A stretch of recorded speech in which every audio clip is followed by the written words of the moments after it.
नामांकन भरिले मालकानगिरी बीजेपी विधानसभा प्रार्थी नरसिंह माडकामी। आज मालकानगिरी विधानसभा निर्वाचन मंडली बीजेपी एमएलए प्रार्थी नरसिंह माडकामी नामांकन रे मालकानगिरी जिलार कोण अनुकोणरू हजार हजार लोकों समागम होबार देखा मिली। प्रथमे मर्यादा पुरुषोत्तम भगवान श्री रामंक मंदिर रे पूजा अर्चना करी पदयात्रा माध्यम बीजेपी दलीय कर्मी और स्थानीय लोके उपजिलापाल कार्यालय रे पहुंची नामांकन पत्र दाखल करिवार देखा मिली।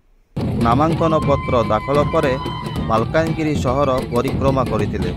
ओया दुरुआ और परजा आदिवासी नृत्यर ताले ताले चलता शोभायात्रा रे जिला बीजेपी सभापति निमाई चंद्र पाल, राज्य बीजेपी साधारण संपादिका पूर्णिमा केरकेटा, पूर्वतन जिला परिषद अध्यक्ष दशरथ पड़ियामी समेत प्राय 5000 ऊर्ध्व दलीय कर्मी मालकानगिरी शहर परिक्रमण करते।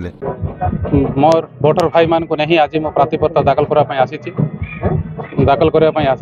आपण मैंने निश्चित देखि पारुचंती सरकार परिवर्तन हेबार स्पष्ट भाव देखा देखु।